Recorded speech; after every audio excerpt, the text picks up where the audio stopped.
Qué lindo poder estar juntos, hermanos, en esta oportunidad nueva que tenemos de avanzar en la carta a los hebreos.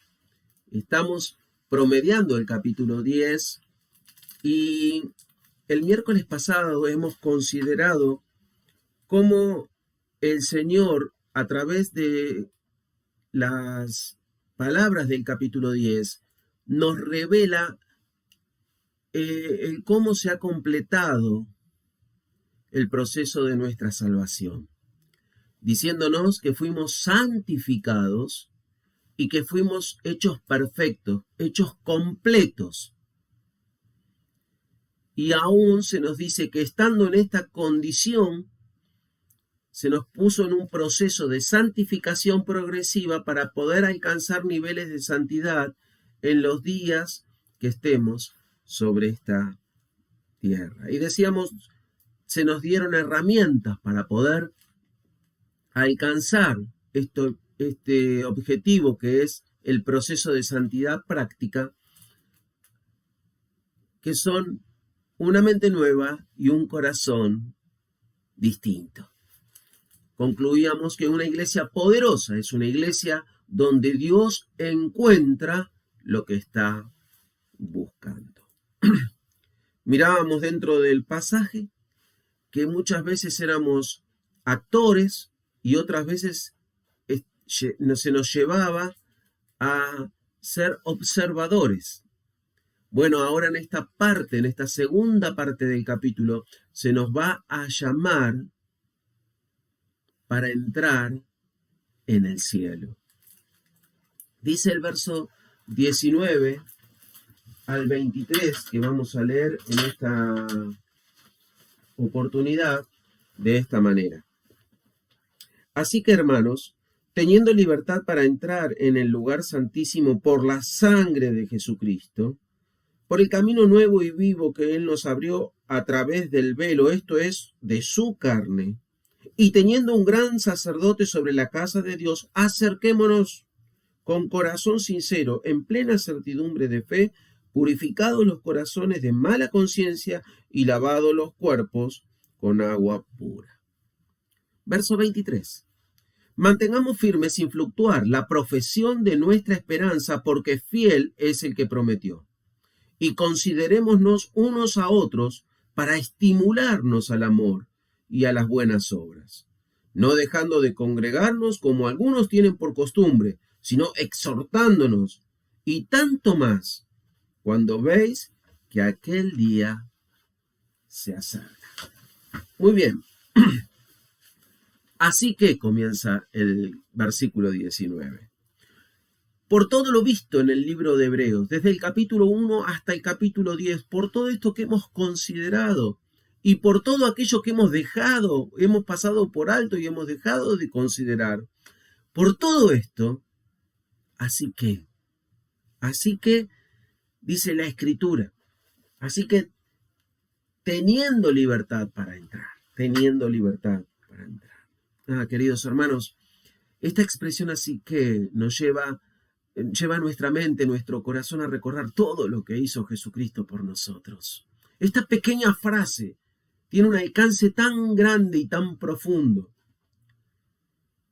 que nos habla de lo que Jesús hizo arrancando en este proceso de salvación, cuando cada uno de nosotros estábamos perdidos en nuestros delitos y pecados. Arrancando en este proceso de salvación cuando nosotros éramos por naturaleza hijos de ira, lo mismo que los demás. Dándole valor a nuestra vida cuando nosotros éramos enemigos de Dios, amándonos, abrazándonos, aun cuando estábamos sin Dios, sin Cristo y sin esperanza. ¿Y qué decir de nuestra justificación, de nuestra redención, de nuestra reconciliación, de cómo hemos sido adoptados, cómo hemos sido transformados en hijos de Dios, cómo hemos sido santificados y cómo hemos sido perfeccionados, queridos hermanos? Así que, teniendo todo esto que Jesucristo hizo por cada uno de nosotros, porque Jesucristo cumplió su tarea salvífica a través de su sacrificio. Y hoy está cumpliendo su tarea de intercesor, porque Él es sumo sacerdote. Este combo que acabamos de nombrar rápidamente es aquel que hace posible que el Espíritu Santo nos diga en esta noche, así que teniendo libertad para entrar en el lugar santísimo por la sangre de Jesucristo, acerquémonos. Queridos, convengamos que Jesucristo, nuestro Señor, si no hubiese muerto en la cruz, Él podría haber vuelto al cielo. En primer lugar, porque Él es Dios y porque el cielo es su hogar. En segundo lugar, porque Él es santo, porque no hay pecado en Él. Él tenía todo el derecho, si no moría en la cruz, de volver al lugar de donde había salido. Pero dice la Escritura que Él murió, resucitó y ascendió. Bendita sea esta expresión, querido, que solemos decir y que la Biblia nos marca, porque volvemos a repetir estos versículos que quedan grabados en nuestro corazón del libro de Hebreos, que dice: no hay más ofrenda por el pecado, porque Jesucristo quitó el pecado de en medio, en capítulo 9, verso 24, y capítulo 10 y verso 14 dice: nos hizo perfectos a los que hemos sido santificados. Qué linda que es que la palabra de Dios acaricie nuestros corazones de esta manera. La redención es eterna. Lo que logró Cristo es eterno. Hebreos 9:12 dice la Escritura: limpió nuestras conciencias y nos dio una eterna redención. Una eterna redención. Nuestra relación con Dios terminó siendo sellada por la obra de Cristo. Está sellada para siempre. Y una iglesia poderosa es aquella iglesia donde mantiene una estrecha relación con nuestro Padre Celestial. Acerquémonos. ¿Cómo es posible, querido, que podamos acercarnos? Cuando mirábamos el versículo 8 de este capítulo 10, allí decía el Señor: quita lo primero para establecer esto último. Aquello primero decía: no te acerques. Riesgo de muerte. Porque el sumo sacerdote ponía en riesgo su vida cada vez que ministraba en el lugar santísimo. Porque un solo error cometido en esa ministración hacía que él muriese. Dios castigaba con la muerte y Dios era inflexible en esto. Por eso el sacerdote se lo ataba con una cuerda y tenía unas campanitas en sus vestidos. Mientras las campanitas sonaban, era que el sumo sacerdote dentro del lugar santísimo estaba haciendo lo que tenía que hacer, si las campanitas dejaban de sonar. Lo más probable era que aquel sumo sacerdote había recibido, por causa de su error, la muerte. Solamente tenía una sola oportunidad el sumo sacerdote. No había para él dos oportunidades. Pero ahora, hermanos queridos, la Biblia nos dice: acerquémonos. ¿Cuáles son mis garantías para poder acercarme al lugar santísimo, al santuario celestial? Bueno, el verso 19 es claro. Dice: tenemos libertad para entrar en el lugar santísimo por la sangre de Jesucristo. En segundo lugar, el versículo 20 nos dice que por el camino nuevo y vivo que Jesucristo abrió esto es de su cuerpo, ese cuerpo que fue roto, lastimado, partido, y que dejó brotar la sangre de Jesucristo, hizo posible que se estableciese un camino nuevo y vivo. Un camino nuevo es un camino distinto, y un camino vivo es un camino que está vigente, que está permanente. Y en el verso 21 dice, porque tenemos un gran sumo sacerdote en la casa de Dios. Esas son mis garantías, como mis garantías constitucionales, teológicas, para que yo pueda entrar en la presencia de Dios. Pero también yo tengo mis credenciales para poder entrar a la presencia de Dios. Nuestros pecados han sido perdonados, nuestra conciencia ha sido limpiada y nuestros corazones han sido purificados. Y como decíamos el miércoles pasado, dentro de este capítulo 10, se nos ha santificado y se nos ha completado, se nos hizo perfectos. Y estas son mis credenciales para poder entrar en el santuario celestial. Acerquémonos. Qué linda expresión, hermano. El sumo sacerdote jamás podía llevar a alguien consigo. No había posibilidad alguna en que ninguno acompañe al sumo sacerdote. Es más, en el lugar santísimo solo había lugar para que ministre el sumo sacerdote solamente. Hebreos capítulo 5 y verso 1, ya estuvimos en esta escritura en algún momento, nos dice que todo sacerdote es tomado de entre los hombres para ser representante de los hombres ante Dios.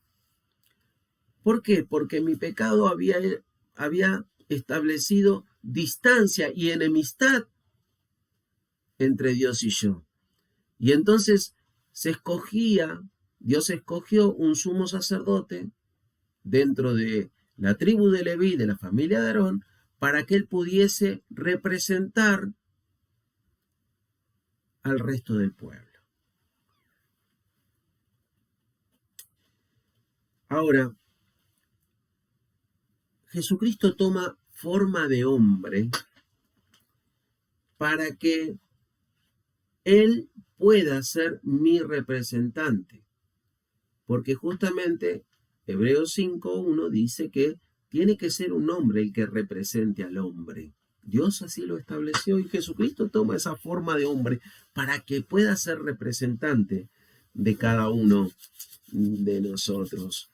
Y él fue constituido sumo sacerdote según el orden de Melquisedec para poder, como sumo sacerdote, no solo representarme, sino interceder por cada uno de nosotros. Y querido, quédate con esta expresión. Representarnos y interceder por cada uno de nosotros. Porque no tenemos un sumo sacerdote que no pueda compadecerse de nuestras debilidades, sino uno que fue tentado en todo, como cada uno de nosotros, pero sin pecado. Dice allí Hebreos 4. Y en el capítulo 5 dice, para poder mostrarse paciente con los ignorantes y con los extraviados. Gracias al Señor por su presencia. Jesús le dijo a los discípulos, les conviene que yo me vaya. En primer lugar, porque el Espíritu Santo venía y el Espíritu Santo es el que nos iba a guiar a toda verdad. Es decir, y es el que nos acompaña en este proceso de santificación progresiva.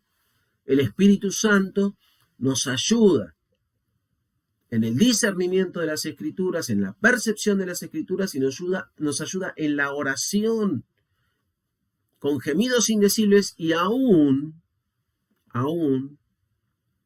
está interesado en manejar nuestra voluntad para que honremos a Dios con nuestros actos.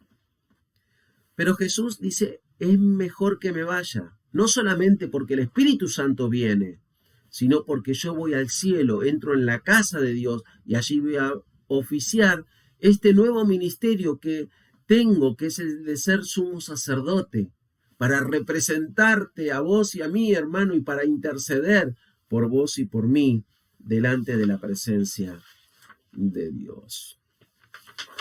Qué extraordinaria esta escritura.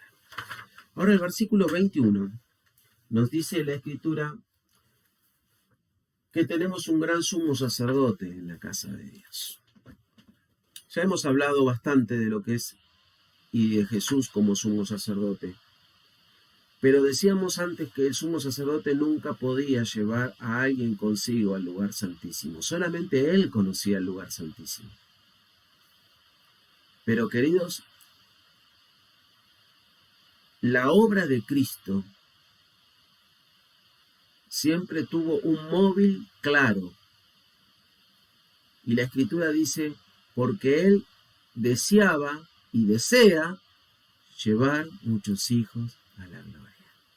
Hoy, no uno, sino todos podemos entrar en la presencia de Dios y por eso, queridos hermanos, volvemos a reiterar y ratificar qué importante es cuando nos juntamos para orar. Qué importante es, porque estamos manifestando delante de los ángeles esta realidad maravillosa que tenemos como hijos de Dios, de poder entrar, no ni siquiera de a uno, sino todos juntos, en la presencia de Dios para poder hallar gracia para el oportuno socorro, entrar con nuestro representante y con nuestro intercesor, Jesucristo, nuestro sumo sacerdote. Ya hablamos de nuestras garantías, ya hablamos de nuestras credenciales, y estas garantías y estas credenciales hacen posible que tengamos libertad para poder acercarnos. Pero el verso 22 nos habla de requisitos, ¿sí? Y nos habla allí de un corazón sincero. Cuando nosotros estuvimos en Hebreos, 4, en el verso 16, dice que acerquémonos confiadamente al trono de la gracia. Acerquémonos, acá dice, con corazón sincero, confiadamente. Y después dice, en plena certidumbre de fe.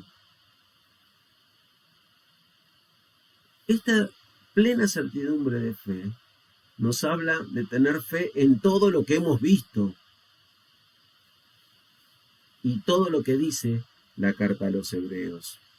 Y además dice, purificados los corazones.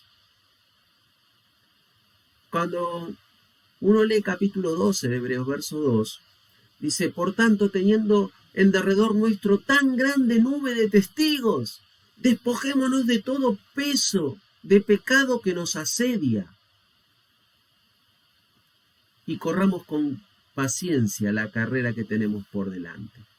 Lutero traduce este versículo de una manera mucho más práctica y dice, despojémonos de todo ese pecado que se nos pega en las sandalias. El pecado que cometemos lamentablemente a diario, de eso tenemos que limpiarnos. Purificados los corazones y lavados los cuerpos con agua pura. Esto también nos habla de purificación y va muy ligado a lo que hemos visto recién.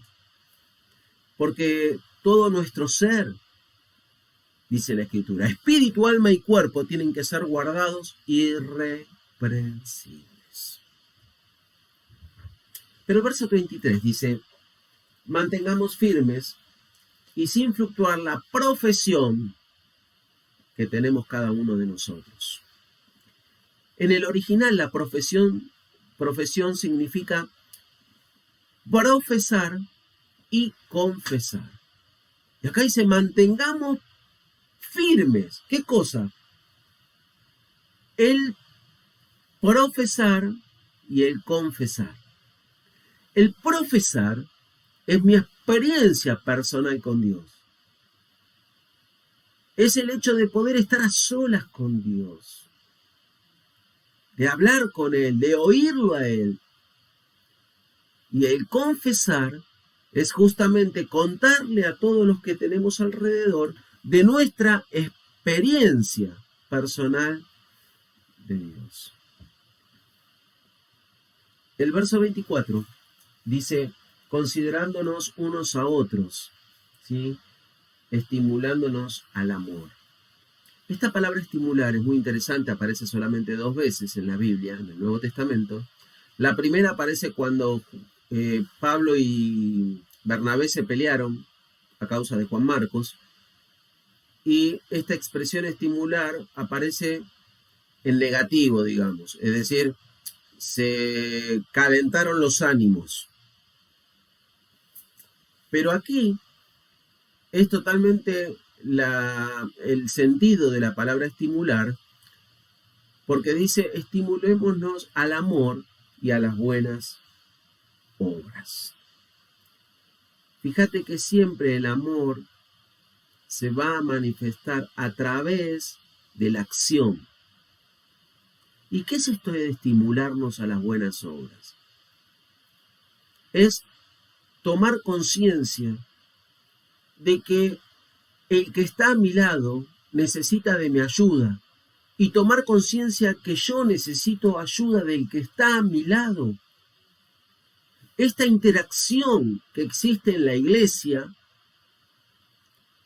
estimula al amor entre los creyentes, entre los hermanos en Cristo Jesús.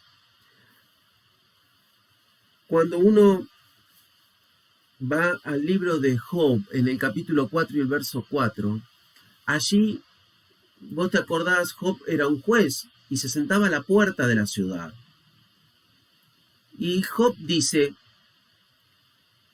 al que estaba y al que había tropezado en la vida, mis palabras lo enderezaban. Y mis palabras alentaban aquellas rodillas que habían entrado en estado de decaimiento. Estimularnos al amor los unos a los otros. Y dice allí el verso 25 para terminar, no dejando de congregarnos como alguno tiene por costumbre, sino exhortándonos en tanto más cuando ves que aquel día se acerca. Mis queridos, congregarse es un mandato. El no congregarse es una desobediencia. Acá dice no dejando de congregarse. Congregarse es una doctrina a través de las páginas del libro de Dios. No congregarse es una costumbre, dice Hebreos. Por lo tanto, no tenemos que cuidar estos detalles de la palabra de Dios. No es me congrego o no me congrego. Es obedezco y abrazo la doctrina, o desobedezco y entro en una costumbre. Y las costumbres se transforman en vicios, y los vicios son difíciles de erradicar. Ahora dice la Escritura, congréguense, exhortándose unos a otros, alentando. La palabra exhortando significa alentándose unos a otros, estimulándose unos a otros. ¿A través de qué? A través de la fe del verso 23, a través del amor del verso 24 y a través de la esperanza del verso 25. Como dice la Escritura en 1 Corintios 13, el amor nunca va a dejar de ser. Pero Hebreos capítulo 10 nos dice que al amor hay que estimularlo, hay que trabajarlo. Al amor hay que aportarle para que mantenga ese fuego que abraza y que tanto bien nos hace a cada uno de nosotros y que tanto necesitamos cada uno de nosotros. Y dice la Escritura, exhórtense a través de la fe, la esperanza y el amor. Y 1 Corintios 13 también dice que ahora están vigentes la fe, el amor y la esperanza. Y esto es lo que sostiene a la iglesia. La fe, la esperanza y el amor. Y dice, ¿cuánto más cuando aquel día que nosotros estamos esperando, vemos que se está acercando? Y queridos, nunca como en este tiempo he oído expresiones de los labios de los hijos de Dios. El Señor está viniendo pronto. Los sucesos, lo que está sucediendo a nuestro alrededor, lo que la palabra de Dios nos marca, son realidades que no podemos ignorar, que nos llevan a una sola conclusión. El Señor viene y viene pronto. Mientras Él llega, que nuestra iglesia sea una iglesia poderosa en el estímulo entre unos y otros, en el estímulo de la fe, en el estímulo del amor y en el estímulo de la esperanza. Quiera Dios que sea así. A Dios sea la gloria, su bendición para nuestras vidas. Amén.